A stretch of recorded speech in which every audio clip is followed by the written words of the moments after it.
say thank you very much for allowing me to come here and interview you. Well, mate, it's It's cool. going to go a long way for the dissertation. What I'm really here for is to start talking about financial sustainability that you found within the sport, what you do right, what you've been doing, and mostly looking at the different streams of revenue that they've got, whether it's from just having membership fees, having people pay for uniforms, merchandise, if you've got a YouTube channel, these kind of things, and just looking at what it is you do to get money in and provide for your gym, I guess. Yeah. So, like I was saying to you before, obviously we started doing the interview. We've not been going long here. This is Gracie Baja Dundee. So it's literally started like what? It was September, October time last year.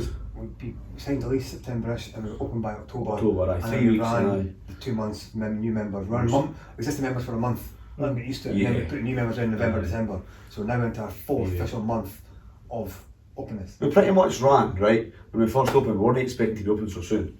But me and Val kind of spoke. Me and Val kind of spoke and we said, look, we can smash this out and get it open like fast, you know what I mean? Yeah. It's always good. There's always certain times in business. Business has got peak times and trough times all the time. And January is a very good time to be obviously bringing new people in. Yeah. But at the end of the day, if someone's interested in someone, they're going to come regardless. They don't need their time. You might get 5 more than expected, but they're going to come eventually. So because obviously the hype was created and stuff as well with a new place landing in Dundee, it didn't have much BJJ to be honest. So the sport was quite obviously sought after as well. So the excitement and that we felt anyway, the buzz was there, eh? Yeah. So we tried to get it smashed out as quickly as possible.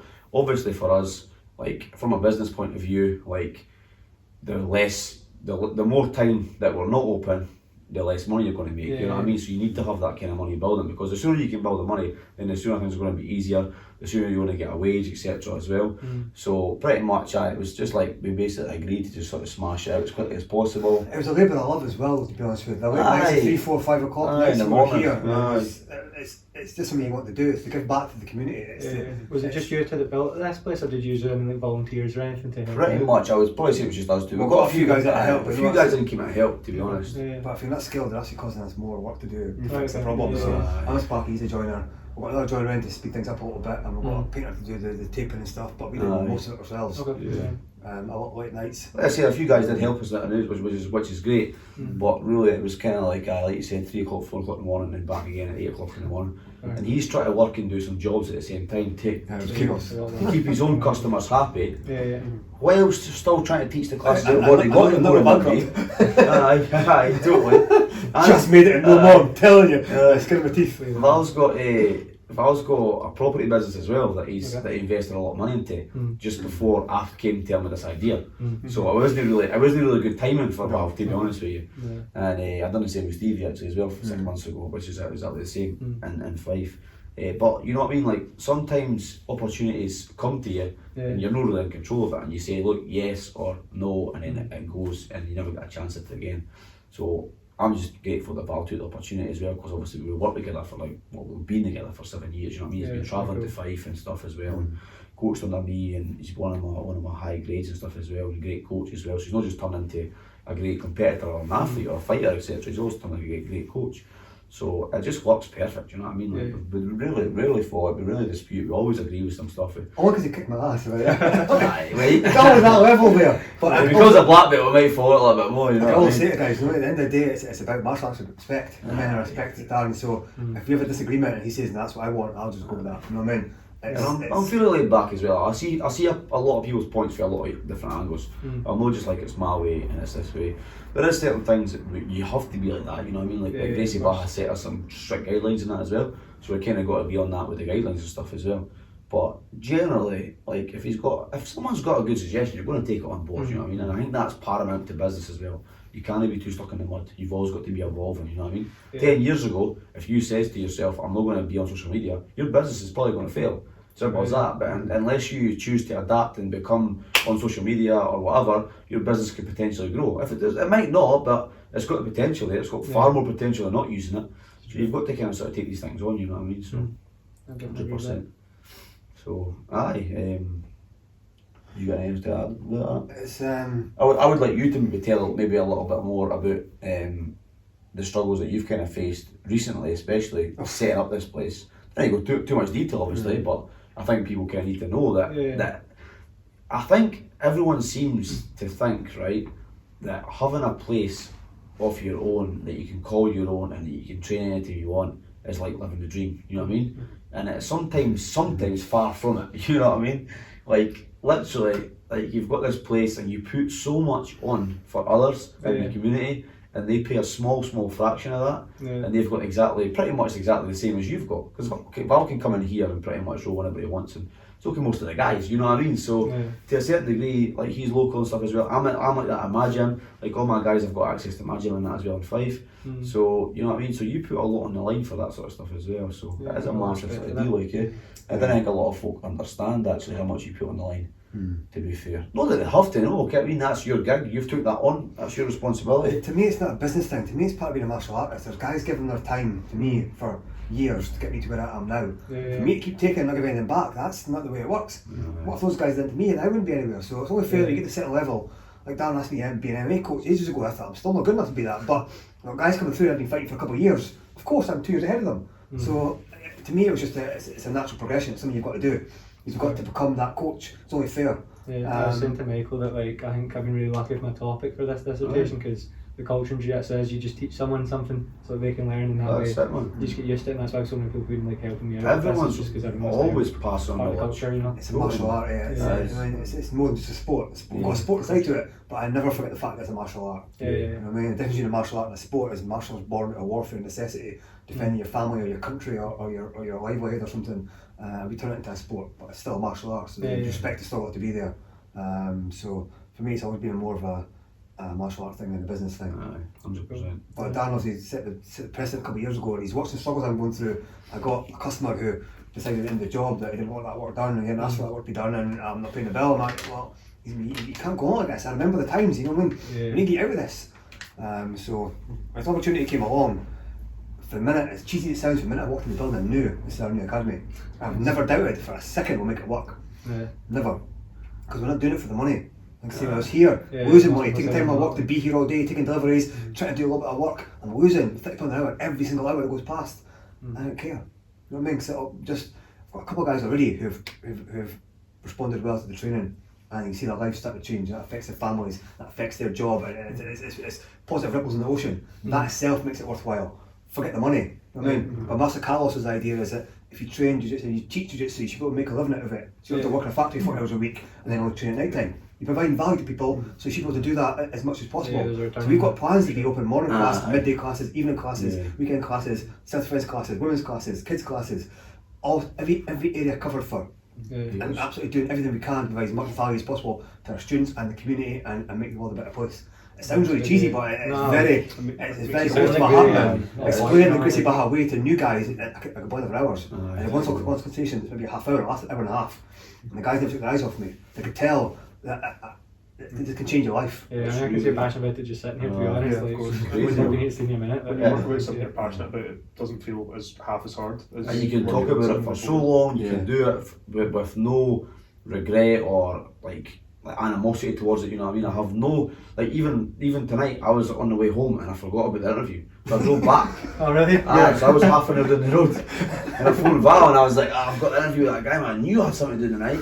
And I drove back, you know what I mean? But I literally do not feel... I thought you were for consultation, that's what I texted you, just fire in. You know what I mean? This is not a consultation, it's an interview, how's that? I literally do not feel that I'm working here, mate, honestly. Like literally I've got to this point now that just what I do is like, I'm just really happy, man, that I could actually, like Val says, add a little bit of value to somebody's lives over 10, 20, 30, 40, 50 people, you know what I mean? Just more and more people, just changing people's lives in different sort of ways and that as well. And what Val says, a lot of people can say that, oh, I don't care about the money. And this is very, very common as well, especially in this kind of business, because people do care about money. There's people get involved in this kind of stuff for money, you know what I mean? Because it can be lucrative. If you've got the right area or if you've got the right people in that as well, but most of the time, like a martial arts facility isn't that lucrative, you know what I mean? It's very, very hard, it's very, very stressful. And he phoned me up today and he says to me, just check the business account, we've been paid twice by Simply Clip, you're going to have to phone them up and refund the money. And I was like, no dude, we get paid twice, that's how it works, because they take payments on the 1st and the 15th of the month. I says, we've not enough members because we've done this free period in November and December. I says, but now we've had folks signing up at different periods now, we'll get 2 payments.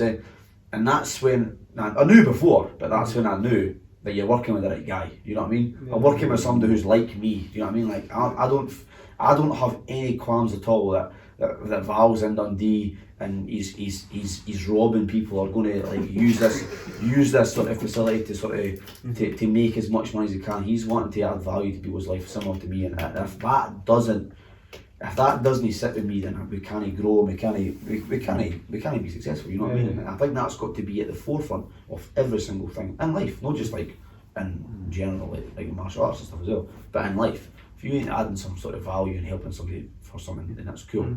It's got to be an exchange of values, you know what I mean? It's got to be some sort of exchange of values. What was it that got both of you guys into martial arts then? Did you start quite young or was it fairly recently for you? You were young, you did. My old man started me, my old man, dad obviously, they started us when we were 5 years old. Me, my older brother and my younger brother.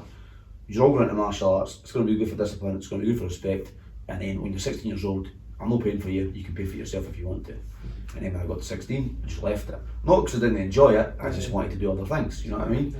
But then I kind of sort of What fell. those things are, right? 16, 17, you know what I mean? You get driving a car and you want to do other things, mate. But then I just sort of, something pulled me back to it, you know what I mean? I don't know if it was like, MMA was a big thing back at that time, so I'm talking like 13, 14 years ago maybe. MMA was a big thing at the time. There was nobody in that area at all. And I had the Pride UFC. Honestly, man, the Pride was out, the UFC was out, we were like getting recordings on like sort of tapes, cassettes and stuff, you know what I mean? Like dead old school sort of stuff, but it was a little bit exposed, you know what I mean? So we were like, oh, this is cool, man. Like, it was called cross training at the time. It wasn't even called MMA, well, not in Scotland, it was kind of called cross training. So my dad had done a bit of sambo, he had been down south to London to the Judo Quad to do some BJJ, got promoted to blue belt. No one in the area was doing Brazilian Jiu-Jitsu at all, and that's what we kind of like. We kind of loved the grappling. We've done a lot of no-gi, we've done a lot of MMA. We had MMA fights and stuff as well. I had a small MMA team because that's kind of how it started. Me, my brother, and my old man, and that sort of got together and really sort of just kind of sort of having fun with it, you know what I mean? And it just sort of grew and blossomed from there and just spiraled out of control, and we started donning the gi and stuff on, and it was crazy. We got a guy over from Brazil, he stayed in my house for 6 months because the closest black belt to us was Rick Young in Edinburgh. He's like the first black belt that was promoted, and there was guys in Glasgow. So you're talking a guy from Brazil came over called Marcus Nardini. He came over, posted himself in Glasgow. He was teaching at 3 places. So to get there, you know what I mean, especially when you're young, and money is no really like, you don't have a lot of money when you're 19 years old, you know what I mean? Like, driving to Glasgow's like it's like going to a different country, you know what I mean? You're like, man, I hate going to Glasgow. Hey, Fife, that's crazy. I've just done that. You know what I mean? I've just done it. Now it seems nothing, you know what I mean? I've travelled all over the UK for seminars, 5 half hours, hour and a half. It doesn't bother me at all. But back in the day, you're like, oh, you know what I mean? This is crazy. Let's see what we can find on YouTube. We eventually broke contact with one of Damien Meyer's coaches in his academy. So got him over, he stayed with us for 6 months. And then I just started, after that, I got my blue belt, my brother got his blue belt, my old man got his purple belt. And I just kind of stemmed from there really, and then Val started coaching.